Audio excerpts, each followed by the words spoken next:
Let's move on to mutual funds. Mutual funds are corporations.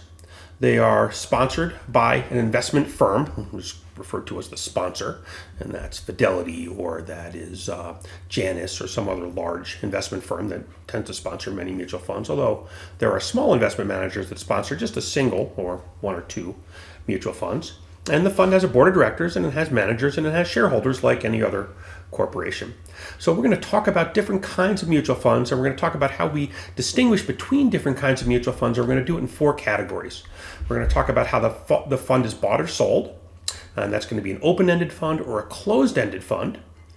We're going to talk about portfolio decisions, meaning are they active, where they're choosing stocks or bonds or different investments, or are they passive, which are also known as index funds, or do they have a fixed set of assets that never change?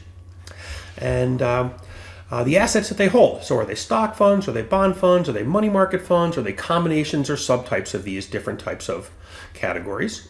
And then finally, how the fees are charged. So we'll talk about the fees. High or low management fees, high or low management fees, 12B-1 fees, front load or back load, and we'll define all these. So these are the ways we'll sort of distinguish between different types of mutual funds. So let's start with the first one, how people buy and sell the fund. And we categorize this in 2 ways. There are open-ended funds and there are closed-ended funds. So let's look at open-ended funds. Open-ended funds, there are both active open-ended funds and passive, so actively managed or passive index funds. And the way this works is the fund sponsor will issue new shares or sell new shares, or the fund sponsor will buy back or redeem existing shares every day, once a day at 4 p.m. New York time at the NAV. And we can think about this in the context of mark-to-market. What type of funds are best suited for this so that we don't have old or stale or weird pricing, and so that the NAV actually reflects the value of the assets held.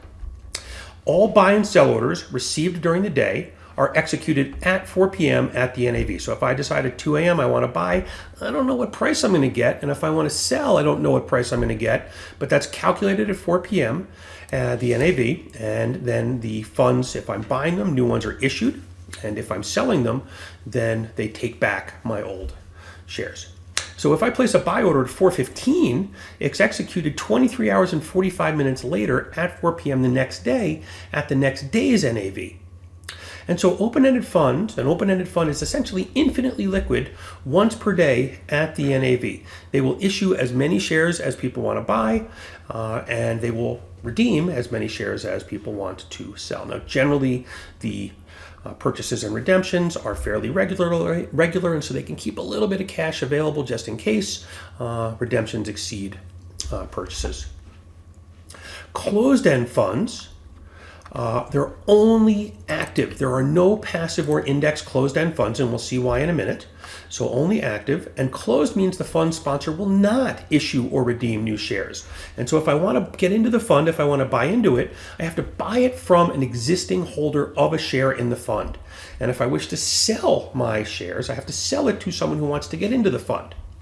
And so they are traded like stocks on an exchange. So closed-end funds are not issued or redeemed every day. They're traded like stocks. So why would a fund close? Why would a mutual fund stop accepting new investment?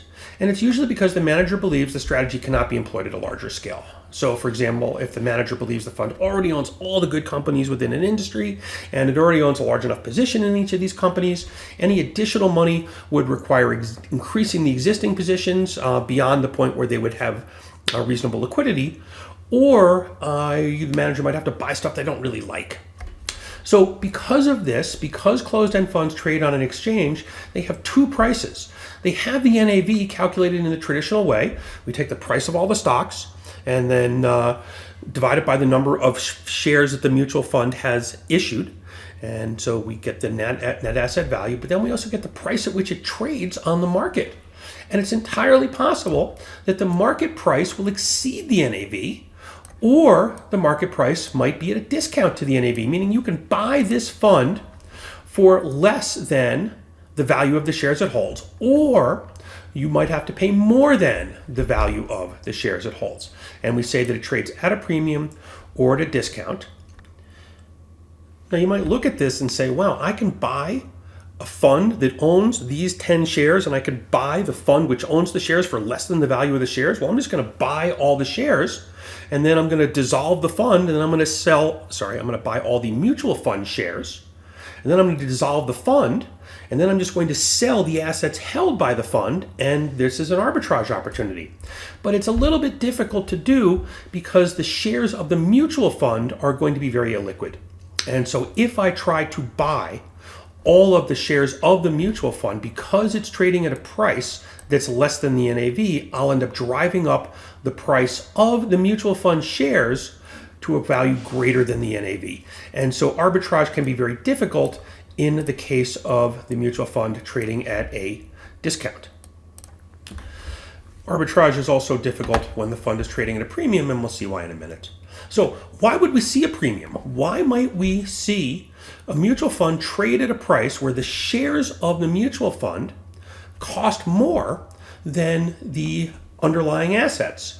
And one reason might be that the mutual fund provides access to a difficult market or difficult trades. So there can be an emerging market. And so this mutual fund is trading in Eastern European stocks, and it's just very difficult for me to buy Eastern European stocks. And so I will trade this fund in order to have access to a market that I might not have otherwise. The other reason is that this manager is really good. There's an excellent superior manager, and the fee that is being charged by the fund, which we'll get to later, is reasonable to me, and the performance is great. And so I'll pay a premium in order to get access to this manager. And this is a little bit goofy because if that's the case, if I was smart enough to buy this fund at par when the market price equaled the NAV, and all of a sudden this manager did super well, then my fund is now trading at a premium, and this is profit in theory that should go to the manager, but I get to get it because I was smart enough to buy this thing when it was at par, but now it's trading at a premium, and so performance bonus to the manager is going to me as opposed to the manager. But these are the reasons we might see a premium. Why might we see a discount? Why might a discount persist? Why might the market price be less than the NAV? And the idea is that closed-end fund shares are very liquid compared to the underlying stocks. And so there is a premium that you need to earn for the illiquidity associated with the mutual fund shares. And so they trade at a discount relative to the shares of the underlying stock shares. Or there could be a high management fee, and the discount accounts for these very high management fees that don't quite justify the performance of the manager, the opposite of what we talked about a minute ago. Other investment vehicles that are like closed-end funds are real estate investment trusts, and they either own actual real estate or maybe they own real estate debt instruments, and so they can be equity REITs or they can be debt REITs. And it's notoriously hard to value real estate assets. It's notoriously hard to come up with the NAV for real estate. And so it'd be very difficult to have an open-ended real estate trust because you couldn't value the assets on a day-to-day basis.